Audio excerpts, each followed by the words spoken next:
Hello and welcome to the Chronically Online podcast. This is episode 5. Can't believe that, episode 5. What's going on? It's almost like it's 2025 now. It is what's going on. So we are marketing professionals and we like to talk about geeky online weird things. We're going to be talking about in this podcast brands' perspective on memes, brands' perspective on different marketing activities, but also a bunch of geeky things that we just both love as well. Hell yeah. So my name is George and this is... It's Shems. Yeah, and right now we're going to be talking about... the oh shit camera flip meme, which is a name that James has come up with. It's fucking amazing. Shit, camera flip. Yeah. And yeah, can you describe the meme, please, James? All right. So anyone who's we've probably seen it, where it's often used in a very kind of light-hearted context, and it'll be just like a forward-facing camera video of something. It should be like the house or the kitchen or something, and it'll be like, this house does not have enough dog treats in it. And then it will accidentally flip to the other screen and it would just be a dog there, like, oh shit, implying that the dog's the one that made the video. Genius. Saying that there should be more dog treats, something like that. Genius. It's a very will last 5 minutes kind of meme, but it's super easy, super applicable for a lot of brands to do. So we just wanted to point it out because it's like, you can have a lot of fun with it, but I can imagine it being used in a very cringe kind of crap way. Yeah, I think so. And it's funny though. I think that's why I liked it. Is that it's like the whole meme is a joke. The first few catch you off guard, and then you just enjoy the in joke. Yeah, you do. I mean, that's what memes are basically. Yeah. Right. Yeah. Talking about explain the obvious me there, but yeah, it's a fun one to use, but don't use it in like a. I'm trying to think of what could be like the most cringe example. Yeah, I don't know. It could be like for me, it'd be like, oh, I wish there were more social media marketing clients on my portfolio. Oh shit! And then I turn the camera, I'll be like, I'll throw up in my mouth a little bit there just describing that. Yeah. But with that example, no one would really know who you are anyway. They'll be like, I don't get the joke. It just doesn't work on several levels. It has to be very universally applicable. So if you're gonna make it brands, make it in a way that kind of makes sense. It's just something fun. Yeah. Don't try and plug with that, for the love of God. Yeah. Because that will cement you in premium corporate cringe territory. I suppose one that I think kind of worked because it just matched their vibe. Ant and Dec did it. Yeah, boy. And I think it works there because it wasn't like the official I'm a celebrity, get me out of here account doing it. It was Ant and Dec doing it to promote I'm a Celebrity. So the little video, it was something like, it was filming the I'm a Celebrity set, and it said something like, those Ant and Dec guys don't get paid enough, or something. And then it flipped to their face. But that's the thing. That's the kind of joke they'd make. Yeah, exactly. That's why it worked. And they're known, so that's why it works. Yeah, it worked. Just any old person can't do that. Yeah. So if you're going to do it, it has to be like a universally applicable thing. But just love Ant and Dec, man. Yeah, they're just the best. I was saying to national treasures. Saying to Sarah, my wife, that it's weird. Like, I kind of feel lucky that I'm alive the same time as they are. Trust me. Like, it's just a weird thing to think. Some people had Henry VIII for Churchill. Yeah. People had Ant and Dec. Yeah. Henry VIII is a bad example. So Churchill, to be fair. Don't know why I came to it. Yeah. Queen Elizabeth, there you go. Well, someone good. I don't know. They've all done bad stuff. Yeah. Who hasn't? They would have been cancelled today. Who hasn't beheaded, their wife? But Ant and Dec did it, and I thought it kind of worked as a little meme. It was so harmless. It's a silly joke. You know, that's what I thought it was. It was a meme that a lot of brands can do. It can be as harmless or as as insulting as you want it to be. Mm-hmm. It's self-deprecating. It's taking the piss out of yourself. Yeah. And I think it's one of those ones that wouldn't work when your brand is faceless. I mean, that sounds obvious, but it really works for a brand who has a bit of a front person. If someone's got a very small company and they put themselves front and center in their marketing, because that works, then that meme would work for that company because it involves you being very much upfront with the meme. Yeah, I have a bit of theory on this in terms of brands that have a front-facing person. So it could be person or persons that are regularly a part of your kind of brand's content.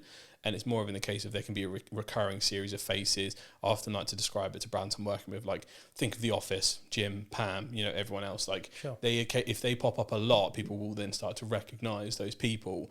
And, it saves you doing some kind of standard meet the team graphic. You can do them in tandem if they're going to appear on videos a lot as well, so it can help kind of back things up.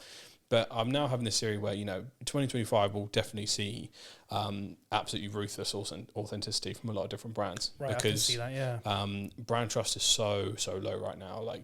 When you think about what's happened in the world in the last few months, you've got the government. You've got Prime Minister of Canada just resigned. French government went tits up. German government has just gone tits up. Like a lot of Western powers, and then obviously changeover in the US, and then we've kind of had an election somewhat near that, and a bunch of controversy there. It's like everything's just been thrown up in the air. Sure. And it's just like no one trusts a damn word anyone else says right now. We're just there like, I don't know. But it's insane how much is happening in just like the world in general, wars, all this kind of stuff. That affects your consumers way more than you think it does, right? Sure. It puts people on edge. Like every government in the Western world is like being thrown upside down, or is going to flip from left to right or center to right, like in the next few months or right now. Like if you then don't have some way of building trust over the next few years, you are going to be looked at as part of the corporate oligarchy or some kind of corporate conspiracy. You'll get dragged into something you'll have no idea that's coming. Oh, this is one of those companies that's untrustworthy. Like everyone else I'm saying. BlackRock invests, like that means that you're cooked, right? So it's just like, it sounds so strange to think about, but when you have one or two or a few different people that are the faces of your company consistently, that humanization goes far further than you think it does on a multi-platform scale. Like it can change the perception of a brand. I'm trying to think of the best example for it. Like probably one of the ones that come to mind is Hot Ones, which was owned by BuzzFeed, recently got sold to, I'm not sure who, it's probably someone like Paramount or something. But like I trust Sean Evans because I know Sean Evans is Hot Ones. Yeah. And you have to kind of take content creator theory and start applying it to business now. You don't have to go overboard. You don't need to be a full-time content creator as a business, but like just have those people there. Those brands that are brave enough to put people front and center, I believe will be more trusted going out from this year than anyone else. Yeah, people are more likely to trust other people than a logo. Yeah. And that, you know, the meme of the oh shit camera flip meme is a good way to kind of do that. Just to say, okay, everybody, look, I'm doing a silly joke, haha. Yeah, and it's those easy wins are what help introduce those characters more often. Because a lot of people, when I describe that to them, like, oh shit, now we've got to create like a full like sideman YouTube channel. No, it's not. That's not what it is. Just have the same people pop up every now and then. Yeah. That's it. Give them some substance. There's humans there. Thank God. Because also we're slowly devolving into dead internet theory right now, which is like, you're familiar with this, aren't you? I've heard the phrase, please remind me, sorry. So dead internet theory, this is me butchering the explanation, is essentially the theory that the internet will end up eating its own tail, like some kind of mythical dragon, right, or snake, where there's so much bot and AI interaction and content now that will become completely indistinguishable from human beings, therefore erasing human beings off the platform. Yeah, there's so much information, the information becomes pointless. This is the internet at large, right? So there's like, we've seen this already with the amount of bot comments, especially on places like TikTok and Facebook, the amount of AI-generated content and misleading content on Facebook and X, platforms like that. We're in full swing of like, every day you open your phone, you're trying to decide what's real. Yeah, it's so much worse than just last year. It's so much worse. And it's little things like, oh shit, camera flip, that put a person back into the frame that is not AI, because you know that person's appeared on there before. Those subtle signifiers that you're still there, there's still someone at home, will be more important than you ever think they will be. Yep, yeah, totally. That reminds me of a crazy example, which we'll talk about next time. But yeah, just the amount of AI generated, not even just artwork, but just like entire accounts. Oh man, it's crazy. They're getting so good now. Sora has really leveled up. It's Sora? Yeah, Sora is one of the AI, video AI generation thingies. Right. I watched a video from a very popular YouTuber, MKBHD, one of the best tech YouTubers on the planet. He did a video example, I think about a month ago, showing, he basically did like a YouTube unboxing, but done with Sora AI. It was scary. Oh my God. Okay. It was scary. He didn't do it specifically, he showed how good it was becoming. Okay. And I haven't even seen the full video, but even by the thumbnail alone, when you can tell the quality of what it produced, he was like, yeah.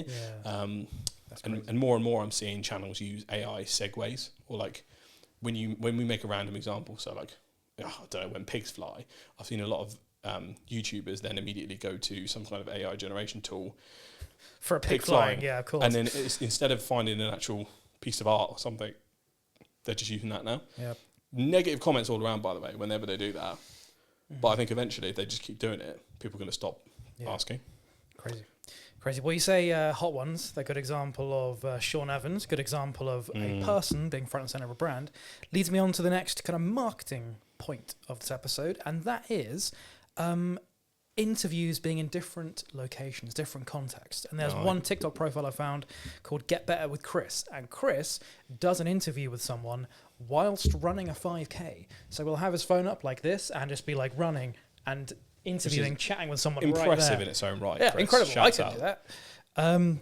Yeah, and it's just mental because like both of them will be running along and just like talking, and he's got the camera there the whole time, and just a normal interview basically. I mean, he'll talk about running and stuff, and he's got some inspirational experiences himself. But yeah, like Hot Ones, it's a standard interview, but it's somewhere else, it's something else, it's doing something else. And like Hot Ones, like you say, standard interview, but they're killing their taste buds with spicy hot wings at the same time. Answering things becomes more difficult. It was the best and kind of probably one of the first examples of change the environment, change the questions. Because it's weird. Sean's like Sean Evans, the guy who hosts Hot Ones. You can tell he's a super nice guy, genuine guy. He's a very normal guy. He doesn't have any kind of over the top charisma. No, he doesn't. His interview style is actually through meticulous research, and the guests are often quite impressed about the questions he asks.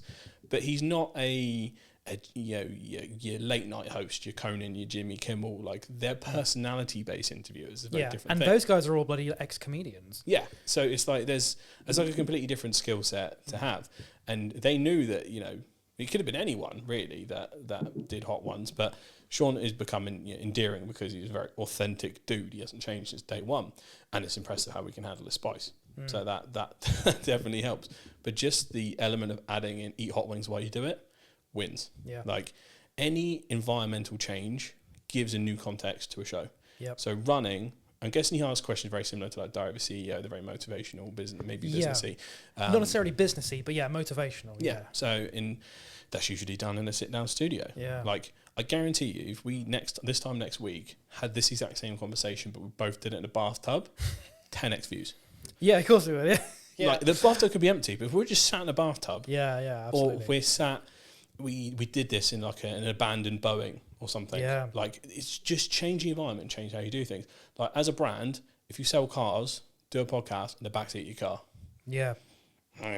Easy. It sounds dumb, but it's easy, and people will be like, "What car is that?" Mm-hmm. No, totally. And you could just subtly drop feature names as you go. Like I think every like Snow's Toyota or someone like that should be doing random shit in different contexts in different places. Yep, you're absolutely right. That's what helps. So give it a go. Take something that's a tried and true method, change the environmental context, see if it works. Give me all the credit, give me all the money, let me know. Well, with Get Better with Chris, as you can imagine, he's holding this camera while running. It's not good production quality. It's like his shaky camera like this, but that's fine. It works because it's still, as a marketing piece, you're watching it and you're learning the content. It's expected. Yeah. That's how vloggers have gotten away with it. You know, most vloggers have been handheld for many years. So then when you get to a certain point where they invest in gimbals or even selfie sticks, most vloggers start off holding their phones like that. Yeah. But people let them get away with it because the environment and what they're doing dictated the movement. Mm-hmm. And sometimes it's expected, and actually it gives a very like Subway Surfer underneath element where something's moving, and like, oh yeah, that makes sense. Like, I'd love to see someone do like a really boring podcast. Like the Department of Transportation should do a podcast while sat on Southwest Rail or something like that. Like just going to get on one of the table seats or something like that, and just like give a go at trying to do a podcast while on the move. Yep, and getting harassed for tickets, like because that would just be a laugh. Mm-hmm. See what happens, because ultimately those original concepts usually win if they're interesting enough. Yep. I remember with Maritime UK Solent, and I was proposing the idea of doing some interviews, not like big, hello, welcome to my interview with my special tie, not like that interview, but just chats with the engineers who work on the submarines in the submarines or on the ships. I was saying to Stuart, like, Stuart, can we get onto a ship, please? Can we just get you on one of these ships in the dock? Maritime UK Solent, Stuart, shout out. Yeah, love you, Stuart. Yeah. But yeah, I was saying to him like ages ago, can we just get you on one of these ships, like just in the dock, and you just talk to these people in the engine rooms, greasy, like skin, all the, like they wipe the sweat off their brow and someone throwing coal into a hole with fire for no reason, even though it doesn't work like that. It's like he's got like a pipe or something. I don't know. Totally. As long as the interview's good, then as a marketing piece, do the interview somewhere else, and it's attention grabbing straight away. Because now I've got that hat on, I'm like, there's so many like different interviews I want to see, different like random give me like give me someone. I want Henry Cavill. Yeah, Henry Cavill. I want him Dubai on a camel, being interviewed by someone about like the Eldar or something from Space Marine. Yeah. Like something that would relate to the fact that it's like sandy everywhere. Like, yeah. Oh no, get Timothy Chalamet on a camel talking about Dune. Yeah, like, that would work. Yeah. And obviously that's going to be quite costly, but it's just like when you start putting that hat on of like that crate out, and you're like, oh, you could do anything. Yeah, it's easy. So all you need is one of these. Yep. These aren't that expensive, believe it or not, but you can get something much cheaper too. Like, Yeah. I mean, this might be hard to cart around, but you know what I mean. Like, it's so easy to do. But yeah, brands just need to take the risk. That's what it's getting. 2025 needs to be the year of risks. I was going to do a little in-joke about iPhones versus cameras then, but I'm not going to do that. What? Go for it, mate. I hate iPhones. Like, if we got funding and we couldn't buy cameras, let's get iPhones. That's what I mean. Anyway. Yeah, if you can, buy vlogging cameras. They'll be the best for the on-the-move stuff, even though iPhones can do it. Indeed. Well, geeky stuff. We love chatting about geeky stuff because me and James are fucking geeky as fuck. Hell yeah. So, the other day, first, let me lay the foundation. Big wrestling fan. And James, you're a wrestling fan as well, aren't you? Yeah, you're a wrestling fan. I'm an on and off enjoy it whenever I can, but I get super into it whenever it's on. Yeah, so, nice. Well, I'm a big fan of the live shows as well. So going to the actual live shows, if you're a fan of, I'm going to say, if you're a fan of theatre, if you're a fan of like drag shows, any kind of live things, and you want something a bit different, go to a good wrestling show because it's the most weird, wacky kind of, like something different live show you can go to. But anyway, the whole idea of a wrestling show as a word, as a phrase, puts some people off. Oh, I don't want to go to a wrestling show. That's what they think. There was a show I went to called Brewhouse Rock Wrestling League, which is an amazing name. Yeah. It's in a brewery in Portsmouth. Change the environment, change the show. That's it. So it's in an actual brewery. And the way they promoted it is not wrestling show. They promoted it as a crazy night that had wrestling in it, in a brewery. Oh my God, one of the best nights out I've had. So in this brewery, it's loads of, like, it was an 18 plus show. It wasn't like a family show. It was an 18 plus. It was all adults. Everyone had their own table, so it wasn't like a standing thing. Everyone had benches in this brewery, which for one is fucking cool. It's no standing. A bit of a darts setup, that. Yeah, kind of. Yeah, it's like the darts. It's like everyone has a table with like beers and stuff. So that's cool. Center of the brewery is a wrestling ring. Oh my God! There was a time traveling Freddie Mercury was the host. Ew. Yeah. That was his catchphrase throughout the night.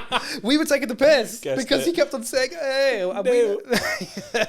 Oh my God. So he was the host, time traveling Freddie Mercury. The story, whatever, of the whole night was like, I think Freddie Mercury and Prince had gone to Mars and only Freddie Mercury made it out. And Prince's spirit was put into the heel's mind. So, like, the villain of the show was Prince. It's something like that. This is a Dave Chappelle sketch. It sounds like it. I love it. God. I mean, all wrestling is in a way. But yeah, like, at one point, I think a wrestler got abducted by witches. Where standard. The match just ended, and then these witches came out with like thunder and like dark like music and stuff. These witches came out with boogeyman entrance, like really shit plastic witch outfits with like plastic chain. It all looked so naff. They kind of like abducted the wrestler. Later on, the witches came back because it was just before Christmas, right? It was December. It was like December 14th or something like this. It was a match with Santa. Santa was wrestling. Oh, yeah. Right? But what do you know? We've got to save the day. The witches came out with Krampus, evil Santa. Shit. So evil Santa and the witches was wrestling Santa. The drunker you are, the more invested you are in this story, is it. bro. I'm already half invested and I ain't had anything yet. And they broke up these wrestling matches with like random games. So people would volunteer to go into the ring, anybody volunteer. And they had to do these like challenges where they had this thing on their back to pull levers to like pour a beer into their mouth. Dope. It was one of the most mental nights I've had. It was so fucking amazing. And where was it? How much? Let's give a plug. Yeah. It was the Brewhouse Rock Wrestling League in Southsea. The Staggeringly Good Brewery is the name of the location. This was an 18 plus show. They do some family shows, but of course I'm not really interested in that. It's the 18 plus shows of like the crazy drunk wrestling nights. I messaged them to say, okay, we loved this. When are you doing another one? And they said, we're working on it. We'll let you know when it's Right, coming it back. sounds like there's although the storyline's crazy, that sounds like a lot of work they put into It that. is, So I'm yeah, not it surprised is. they're like, all right, let me reset. We need to Yeah. brainstorm the next one. Yeah. Like Yeah, it was crazy. And the thing about it is, like I said to you before, James, the show was awesome. The wrestling itself, you're not going to go for the wrestling skill. Like, it wasn't like... it wasn't a connoisseur's 5-star match. No, it wasn't Kenny Omega versus Okada in Wrestle Kingdom. Okay, it was a local wrestling indie show, Yeah. which I love. But yeah, like my point is, this really, really nerdy, geeky thing defeated the stigma of wrestling because they didn't call it a wrestling show. They said it's the Brewhouse Rock Wrestling League. It's a crazy night of drunkenness in a brewery, and there just happens to be a wrestling ring in the middle. Yeah. And there'll be like these stories going on with Santa fighting Krampus and an evil prince and Freddie Mercury traveling through time, going through space. It was just mental. And it was just so cool that, you know, like that industry is still inventing. Just because someone said, you know what, I'm tired of the classic wrestling show. Let's do something crazy. I fucking love people that throw the rule book out. Yeah. Everything ever good has happened because someone didn't pay attention to what was going on currently and did their own thing. Also, bad stuff has happened. But just in general, I think the constant push for experiences now, especially, I've seen a lot of really cool stuff around Christmas. So I've gotten a few ads for things I want to go to. One was a Christmas Carol, but it's done on an interactive stage, either in like you either sat around it with lots of different tables, and the stage is in the middle, which is like a very different thing, or it's done like in and around your dining experience while you're served 3 courses of Christmas dinner. Right, like the actors are there doing it. So it's like you are in the story as much as you humanly can. And I saw something very similar as well with like a is it 20s or 40s jazz experience where you do the same thing. And it's I think I got an ad for that. Yeah. And I'm seeing more and more of them about these really cool interactive experiences. I'm like, in-person events have had to step up their game so much because of like, you know, could it have been on Zoom like that? Yeah. Could I have just watched it on TV? Yeah. So I think a lot of people have gotten that. Even like traditional sports, like the NBA is struggling massively with viewership because of how much like the game has changed. People don't really like it. A lot of the theatrics has been removed from it because of various ways the game has changed, refereeing, all that kind of stuff. Older superstars are now almost at the retirement age, and everyone's like, well, there's no one good enough to replace them. So there's just this like lack of inventiveness around it when it used to be so dynamic, and that's what made it so interesting. So do you think there's going to be like room for a new NBA adjacent show? Well, for the first time ever, like it's been around for a while, but Ice Cube, believe it or not, has its own separate basketball league called the Big Three. Nice. And it's just for 3-on-3 half-court basketball games like you'd see at the park. And they're fucking good because half the time they've got like retired NBA players or something like that, but they've got the drama, they've got the intensity, they've got like... The thing is with modern NBA is a refereeing is crazy. Like, you look at someone wrong, you get a technical foul. Like, it's very, like, a lot of people refer to it as namby-pamby bullshit, you know, like, a lot of people don't like it. And it's nothing but three-pointers, which seems cool, but when both teams are shooting 50 a night, it's like, I didn't come here to watch, like, a three-point contest. Sure. I came here to watch a basketball game. Is that because they're now avoiding contact? Yeah. Right. They're avoiding contact, and one team had, like, back-to-back championships because they were three-point shooters mainly, so that everyone's just copy and pasted the method, and it's just changed the game. It's just boring.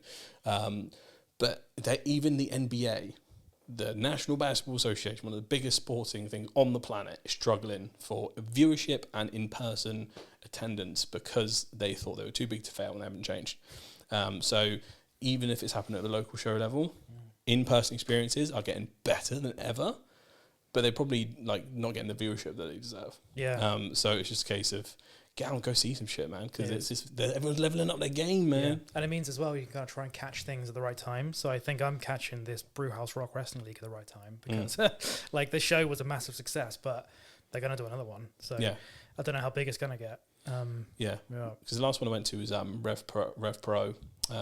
Is it the 1865? Yeah, it's 1865. Yeah. 1865, the local one in Southampton. Their shows are always just top tier.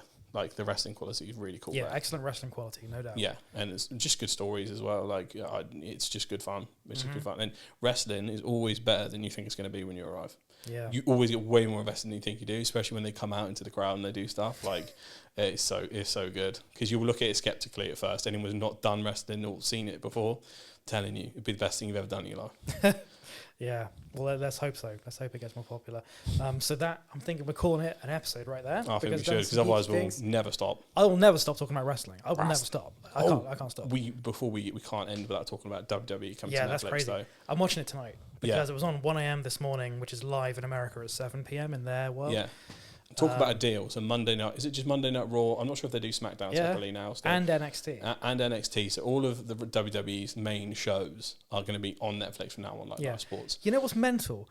In the UK, we don't even have their adverts. So they've removed the commercial breaks from Raw in the UK. Bless How have we done this? Everyone's going to be hopping on that VPN immediately to change up. Yeah, I'm hoping we see a lot more live sports on Netflix and just in general, because there's been a big barrier from like American sports and entertainment and us for a while, and a lot of European markets. Like I'm from the NBA generation where I was up on a dodgy website at 2 a.m. trying to watch NBA finals in 2010, like trying to see something from it, and like I'm going to die at school tomorrow. But now it's so much easier. They streamed NFL Christmas Day game that was on Netflix. Oh, cool. Now WWE's on Netflix. It's just like, I'm loving to see that. If there's one export, I want normalization from the States. I don't want xenophobia and racism. I want WWE, and I want. It's funny how those two cross over. Yeah. Oh, it's gonna be a big crazy time. Yeah. But I want more of that. The more normalization of it, the easy access is what I want. Because otherwise, it's such like a taboo. I'm gonna have to go to a guy, get a dodgy Fire Stick, so I can hook myself up with the sports channel. Yeah. Because UK is just shite at American sports, even though they're more interesting. Because I'm just not a football fan. Sorry. And it's hard to watch anything but football, cricket, rugby. Yeah, those are the big ones, aren't they? Yeah, they're bloody everywhere. Oh.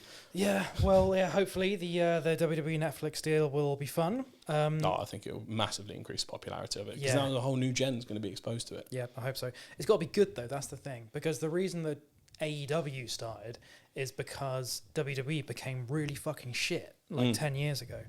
But now WWE has supposedly gotten a lot better. And hence why, it's good when occasionally these things have a lull and then you increase competition. So whether it's the NBA giving rise to the big three with that separate league, WWE giving rise to AEW, whatever happens, the consumer usually wins in that. Sure. Because everyone tries to step up their game. So that's it. Fingers crossed. That's the kind of bid and more we're after. That's good capitalism right there. Give me some of that. Yeah, that's how it should work. Yeah. Yeah, so that's how it should work, and that is going to be episode 5. Is that episode 5? That's episode 5. Yes. 1, 2, 3, 4, 5. Are we losing track of it in 5? Episode 5 of the Chronically Online podcast. Yes. So if you liked this, please give it a like. Let us know your comments as well, and also hit the subscribe or follow button, wherever it is on whatever platform you're on. Hit it. And we will see you next time. So my name is George, and this is James. And we will see you next time on the Chronically Online podcast. Peace, y'all.